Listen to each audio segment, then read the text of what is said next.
First, I must thank God. I must thank God. I must thank the Lord. Y'all already know. I must thank my beautiful family. Y'all already see I have my wonderful daughter behind me. I have my amazing mother behind me. I like to thank all the rest of my children, the rest of their mothers. They are awesome. They are awesome.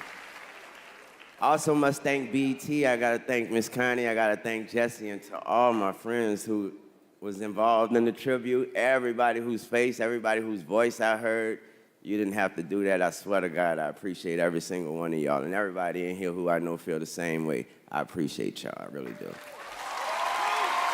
In 2007, Lil Wayne featured on close to 100 songs, not released, featured nearly 100 tracks where other artists called him for a verse, and every single time he showed up, he outperformed the person whose song it was. MTV named him the hottest MC in the game. The New Yorker named him Rapper of the Year. GQ named him Workaholic of the Year. And then, in June 2008, he dropped The Carter III, which sold over 1 million copies in its first week, the first rap album to do that in 3 years. He didn't just take over hip-hop, he made every other rapper in the industry feel like they were standing still. And the craziest part? He started when he was 11 years old. This is how Dwayne Michael Carter Jr., from Holly Grove, New Orleans, became the undisputed best rapper alive. The story starts in 1995. Wayne was 12 years old when he joined Cash Money Records, not as a gimmick, not as a child actor, but as a genuine rapper. Brian Baby Williams signed him after hearing a freestyle on his answering machine. By 13, Wayne was recording professionally. By 14, he was part of the Hot Boys alongside Juvenile, BG, and Turk. By 17, their album Guerrilla Warfare debuted at #1 on the Billboard 200. A teenager from the poorest neighborhood in New Orleans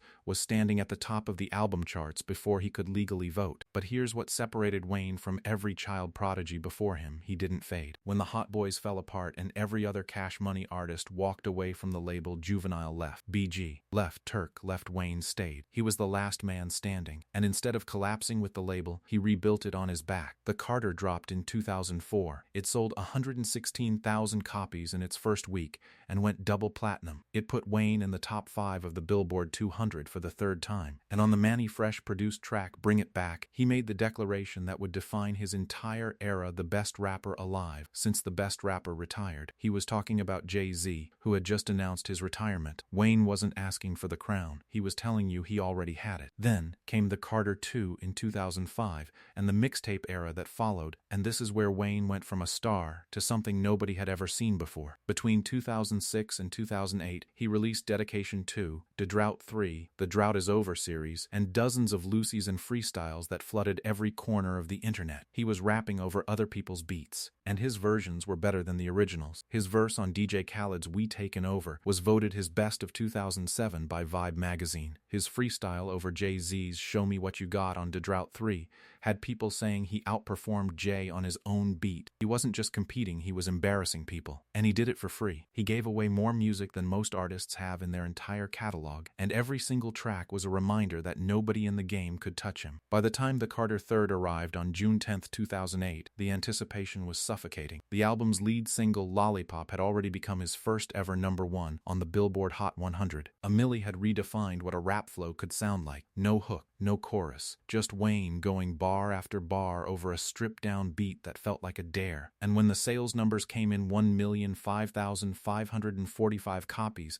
in the first week, it was over. He was the first rapper to cross 1 million in a week since 50 Cent's The Massacre in 2005. The album won the Grammy for Best Rap Album. Rolling Stone named him Best MC of 2008. And for a 3-year stretch, 2006 to 2009, there was genuinely no debate. Lil Wayne was the best rapper alive. Period. But what makes Wayne's legacy permanent isn't just the numbers, it's who came after him. Drake was signed to Young Money. Nicki Minaj was signed to Young Money. Both of them went on to become 2 of the biggest artists of the 21st century. Wayne didn't just dominate his era, he handpicked the next one. He looked at a kid from Toronto who sang and rapped and said that's the future. He looked at a woman from Queens with a ferocious flow and said that's a star. Without Lil Wayne, there is no Drake. Without Lil Wayne, There is no Nicki Minaj. Without Young Money, the entire landscape of 2010's rap looks completely different. The Carter VI dropped in June 2025, 21 years after the series began. Wayne is still here, still recording, still performing, still getting the respect that a man with 5 Grammys, over 200 million records sold worldwide, and a catalog that stretches 3 decades deserves. He went from a 12-year-old on an answering machine to the man who changed what it meant to be a rapper. He flooded the streets with free music when every label said that would destroy an artist's value. He proved them wrong. He outworked everyone. He outrapped everyone. And when people ask how Lil Wayne took over hip-hop, the answer is simple. He didn't take a day off. From the age of 11 until right now, the man never stopped working. Subscribe because Wayne's story isn't over, and we're covering all of it.